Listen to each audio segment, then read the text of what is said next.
All right, good morning, boys and girls. Miss Camastro here again. I'm logging in for day 2 of our read aloud with Night of the Spadefoot Toads. I'm here with Phoenix and Tallulah. These are my kitties. We are sitting on my bed by the window enjoying the sunlight. Now, I decided to switch where I was on my read aloud today because reading in bed is a good way to get relaxed, to get comfortable. When I was a little girl, my mom always read to me before bed. Oh, see, Tallulah, see, it's comforting to her. It's making her relaxed. Oh, it feels good laying in the sun and relaxing. So as I was saying, when I was a little girl, my mom always read to me before bed. And now as a mom myself, I always read to my son, Tyler. Well, he's 10 now, so I don't really read to him so much anymore. But when he was little, I would read to him every night. So I'm just going to sit here. I'm going to relax with my nice cat blanket. Yes, I am a cat lady. Everybody always makes fun of me. See all my cats, cat shirt, cat blanket, and my real cats. And I'm going to pick up where I left off yesterday, reading Night of the Spadefoot Toads. Now, yesterday, we finished chapter 1, where we met Miss Tibbetts, and we focused on her boots. She was wearing hiking boots. Now, I never really had a teacher who wore hiking boots. In this chapter, we're going to continue reading about Ben and Frankie and seeing how our characters evolve. And we are going to continue to see why Ben focused so much on Miss Tibbetts' boots. All right, Night of the Spadefoot Toad, chapter 2. Geography is the last class of the day. Ben stares out of the classroom window at the rain beating against the glass. He could hear it on the roof too, and see it making the puddles on the playground dance. It's rained or snowed or sleeted just about every day since he moved to Massachusetts. Miss Cutcher holds up a sheet of paper. This is the most important project of the year, she says. We've been studying different ecosystems and biomes all year, and now you get to choose your favorite one. You'll need to use your reading and writing and research skills in everything you've learned about different ecosystems. You'll have 2 months to do it. But you should start working on it now. A project this big can't be done at the last minute. I would agree, it's always good to start working on projects before they're due. You don't want to be a procrastinator. Miss Cutcher gives the first person in each row a stack of information pages to pass back. Ben stares at Jenny's long black hair while he waits. It's always straight and neat, like she brushes it 1,000 times every morning. Jenny takes a sheet, then turns it to hand the stack to Ben with a smile. She has a gap between her 2 front teeth that makes her smile relaxed and friendly, which seems different from her neat, combed hair. Jenny turns back and picks up the book she was reading. She's a book sponge. Some kids read 1 book every 2 weeks. She reads 1 book every day. In fact, she reads so much that she gets in trouble for it, which seems pretty funny to Ben. Teachers are always telling you how important reading is. And then when you actually read a lot, you get in trouble for it. But Jenny's head is always buried in a book. And it's usually a book that doesn't have anything to do with what they're studying. Miss Cutcher almost always has a book on her desk that she's taken away from Jenny during health or geography or even reading. Does anybody know someone like that? I definitely have a friend that loves to read. Definitely. I think it's Miss McCarthy. Don't tell anyone. Jenny is smart in a very weird way. Not in the way of always doing exactly the right thing in school. She's smart in seeing the world in a way others don't. Like, she has her head tilted to one side a little and looks in the world from a different angle. Jenny turns back to Ben again, still wearing her gap-toothed grin. What did Miss Tibbetts say to you? She whispered. Ben shrugs. Did you get in trouble? Ben shakes his head. I don't think so. It seemed like she was mad, but then she didn't do anything. She told me not to touch the mice. I wonder what she uses them for. My brother? Excuse me, Jenny, Miss Cutcher interrupts the conversation. Could you please turn around and pay attention? I'm not just talking to hear my own voice. Jenny gives Ben another quick smile and turns around. Ben feels his face turn red. He looks at the assignment sheet. This is what the cats do all the time. This is how they play. It's a little crazy, right? Now, I'm going to interrupt and yell at my son, Tyler. Tyler! Stop yelling! I'm YouTubing! I'm on YouTube! Stop yelling! See? Learning from home always gets... There's some things that could get a little difficult when teaching and learning from home. Now, geography project, exploring world ecosystems. Your major report for the spring will be on an ecosystem anywhere in the world. In the report, you should explain the following. What and where the ecosystem is. What the climate is like. Which plant and animals are part of it. How it fits in with other ecosystems of the world.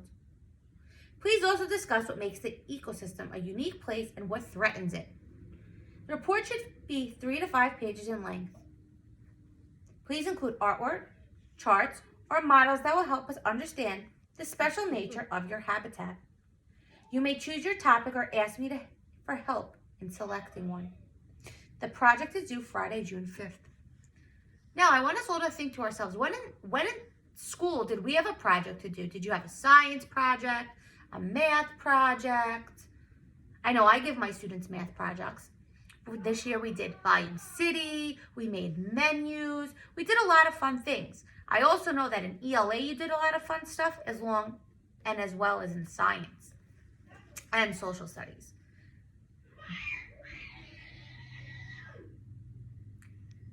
Ben knows right away what topic he wants to do. Other kids are looking at their papers, and some are already waving their hands in the air. Miss Kutcher, can I do the rainforest in Costa Rica, Jenny asks. The teacher nods. That's what I wanted to do. Someone whines without waiting to be called on. 3 or 4 other kids join in. Lichen rainforests is the only interesting place in the world. Frankie Murley shouts out, I want the beach where I can see bikinis. His buddies break out laughing. Miss Kutcher shoots Frankie a look, but he doesn't seem to care. He scored points with his friends. High five, Frankie and his friends. Not. They're being very disrespectful. Ben isn't interested in the rainforest or the beach. He shoots his hand up in the air, and Miss Kutcher calls on him. Can I do the desert, he asks, the Sorona Desert in Arizona? Sure, says Miss Kutcher. You must know a lot about that already. Ben nods. Whoever heard of a snoring desert, Frankie shouts, and the same crew of boys snicker. So no ran, Ben pronounces the word slowly. It's the name of the desert and where I lived in Arizona. So no ran? Snoring, Frankie sneers. Whatever. It's all he ever talks about. Who cares about Tucson, Arizona anyway? Ben pretends he doesn't hear. Jenny looks back at Ben and rolls her eyes. He shrugs. He wonders if it's true. Is it all he talks about? Maybe so, he thinks, and no wonder. Arizona was better than here, especially with kids like Frankie around. Finally, he sneaks a glance at Frankie, who's smirking at his friends. Tommy Miller reaches across the aisle and gives him a high five. Johnny mouths 3 words to Ben. He's an idiot. Shh. He's an idiot, says Jenny. Miss Kutcher raises her voice, trying to get the class back on track. That's enough for now. I'll have a little conference with each of you to find out what you'd like to do. I have a list of ecosystems, and I'm sure each of you can find an interesting one that no one else is doing. She looks at the clock and says, okay, class, pack your things. It's nearly time to go. All the way to the snoring desert, Frankie taunts. You can't win with Frankie, and Ben knows it. He keeps his mouth shut and concentrates on stuffing his notebooks and books into his backpack. Come here, boy. By the time Ben gets on the bus, most of the seats are taken. All of the 5th graders are in the back of the bus, where they always sit. Ryan's back there too and calls to him. But Ben chooses a seat halfway back. With a third grader he doesn't know. Ben's sister Agatha is on the bus too. She's sitting in the front with Rory, Ryan's sister. They're both in second grade. Agatha and Rory are laughing and talking with the kids in the seat behind them as the bus pulls out of the school circle, and Ben wonders why it's so easy for his sister to make friends. It's like she lived in Eatonboro forever. Maybe it's because she talks so much. Ben looks out the window. He doesn't see that much point in talking unless it's about something important. Has this ever happened to you when you went somewhere with a brother or a sister and you were like, how do they do that so easily? I know I have two brothers and that happened to me a lot. My brothers didn't have to try that hard at some things, like my one brother in sports, and it took me a really long time to get certain things. But on the other hand, maybe I did better in school. I mean, neither one of my brothers went to college, so there are some things you are good at and some things your siblings are good at. But you can't all be good at everything. At about the third stop on the route, Ryan lurches down the aisle. When he gets to Ben's seat, he peers down at him with his good eye. Remember his eye? See you tomorrow, Ben. Ben nods, then quickly looks out the window again. Kind of like I'm doing now, right? I'm sitting by the window. It's always nice to look out the window for thinking purposes. Then Ben hears Frankie's voice. Captain Kidd, Captain Kidd. Goodbye, Captain Kidd. Ben can't help looking back. Frankie's got a hand over one eye like it's a patch. Like a pirate. A couple of other boys are laughing. Ben turns in time to see Ryan getting off the bus. His head is down and his ears are bright red. Frankie and his buddies are already ragging on one of the fourth graders. When the bus comes to a stop at the end of Ben Street, he steps out of the door into the drizzling rain. Agatha is waiting for him at the bottom of the stairs. Come on, Ben, let's run. I'm not running. You can if you want. But Mom said we have to walk together, Agatha says in a whiny little sister voice she was born with. Then we can walk, Ben answers. But we'll get wet. Agatha, go ahead and run if you want. I'm walking. Poop head, his sister says. Bad word. Shh. She whirls around and takes off down the street. Ben holds his backpack on top of his head to keep the rain off and plods towards his house. The entire sky is gray and some of the puddles on the street are deep. His feet are wet, even though he's watching where he's stepping. The grass in the yard is beginning to turn green again, but there are no leaves on the trees yet. He peers up from under his backpack. The tree branches hang over the street. There are tons more trees than in Arizona. He tries to imagine all the branches filled with leaves. Ben cuts across a yard to avoid a big puddle on the sidewalk. The ground is like a soaked sponge. The water wells up around his shoes. The smell of the wet earth fills the heavy air. He's never seen so much water lying around before. The desert has gentle rain in the winter and hard, huge thunderstorms in the summer. But the rain soaks in the dry earth or runs off in a matter of hours. It never stays around for long. Ben used to love big thunderstorms. He could always smell them coming. The wind whipped up in front of them as the storms rolled across the desert floor and the clouds rose higher and higher in the sky. Out there, everything races and crashes and breathes like it's a living thing, he thinks. Here in Massachusetts, the rain just goes on and on. Nothing very exciting about that. Thinking about the thunderstorms reminds Ben of the things from his bedroom that got lost in the move. He collected most of them himself, but some of the best stuff came from the Desert Museum. Mr. Thompson had given him a rabbit skull and a fossil, a tribite, a sea creature from millions of years ago. But his favorite thing was the shed skin from a king snake. Ben had watched the snake in the display case at the museum for over an hour while it wriggled out of its old skin and left it behind.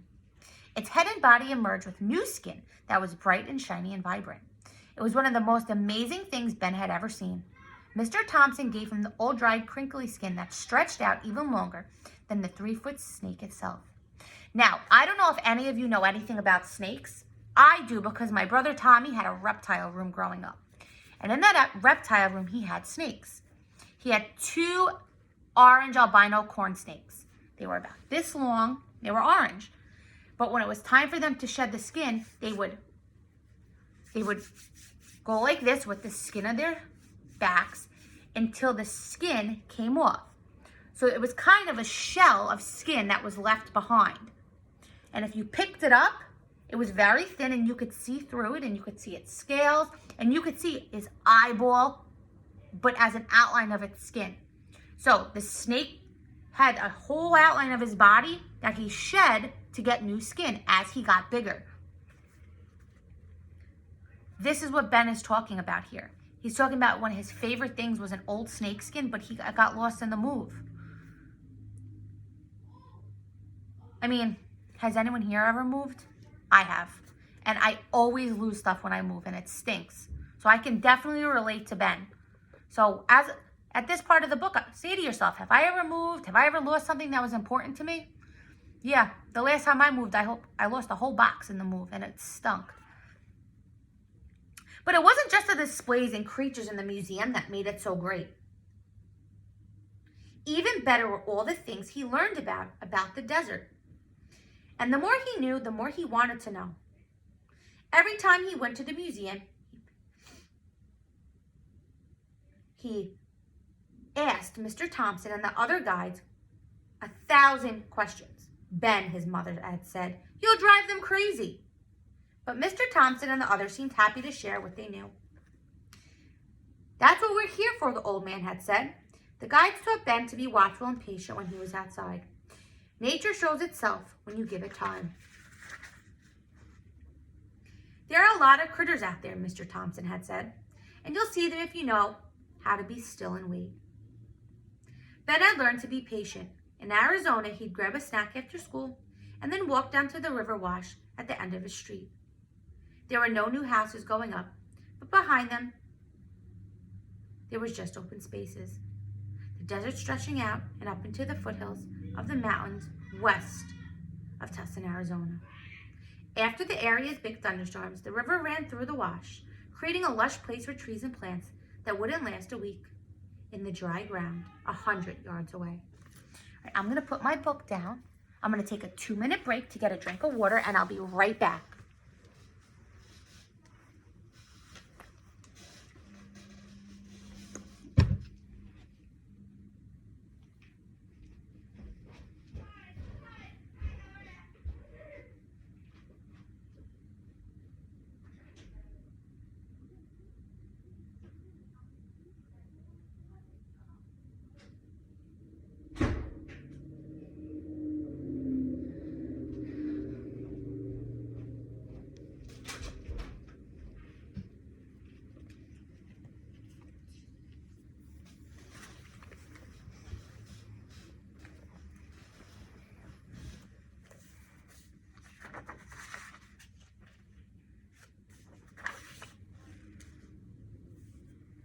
All right, I'm back.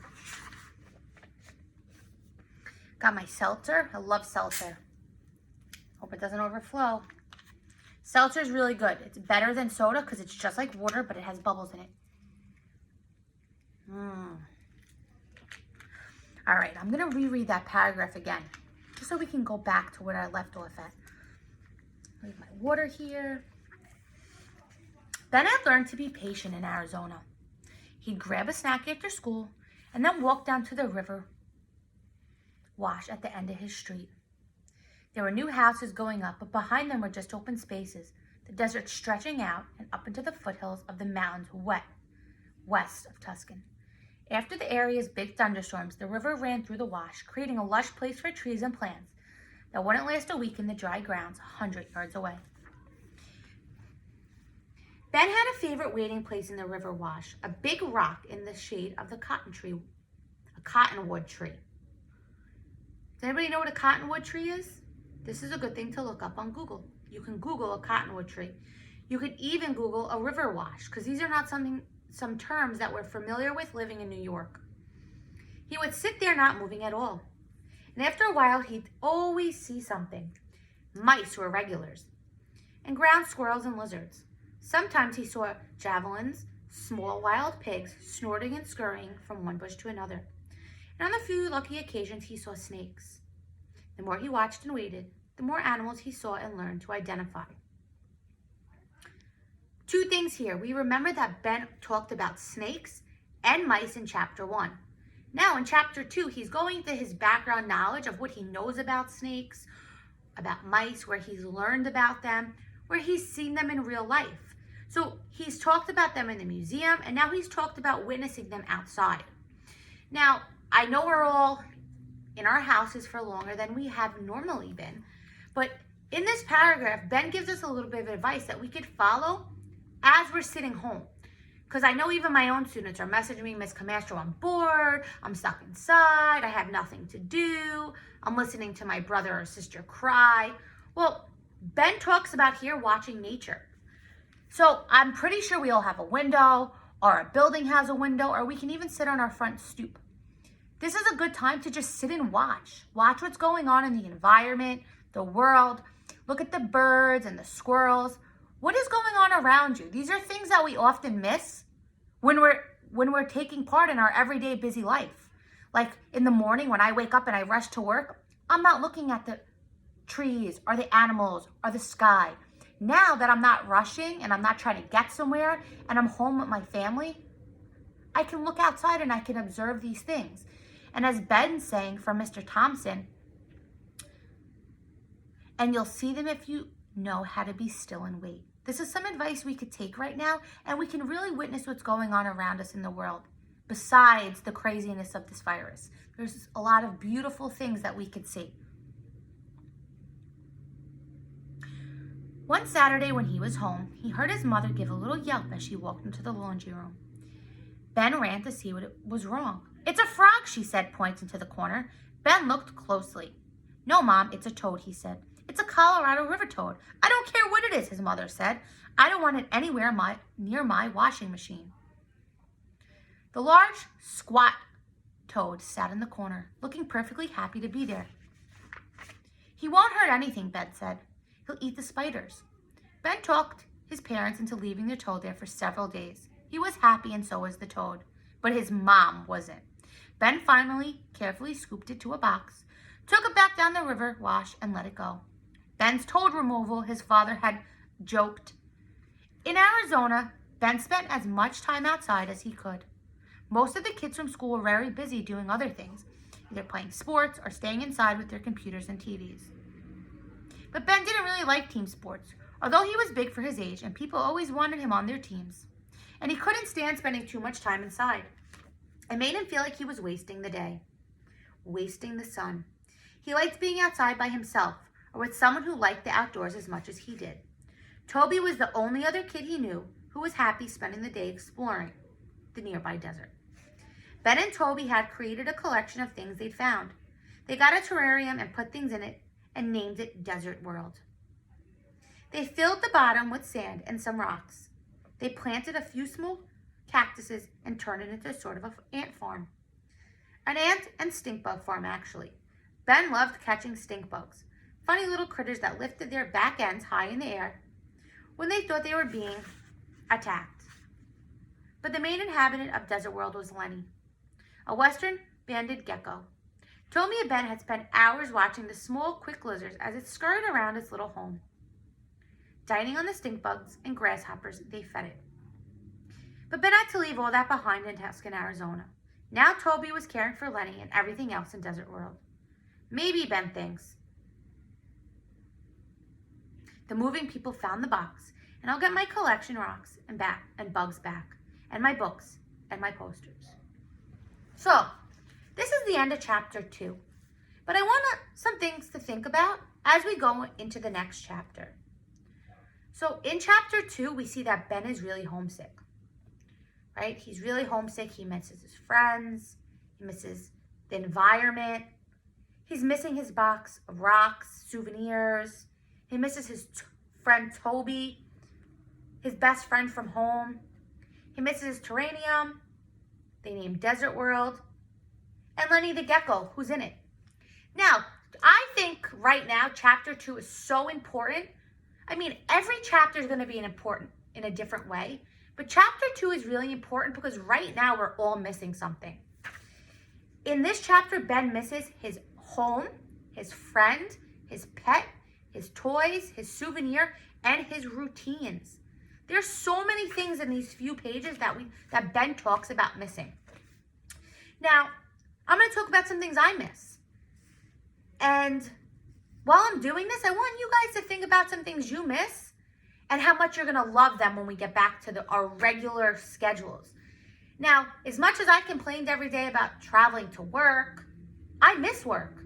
And I miss my coworkers and my principal and my assistant principals. I miss the school aides. I miss my students. I even miss my bathroom. I miss all these things that we take for granted. So why do we not ever stop and realize this? I mean, when Ben was living in Arizona, I'm sure he never thought about not seeing these things every day at one point in his life. And in chapter 2, it's really starting to hurt him that he's missing his friend.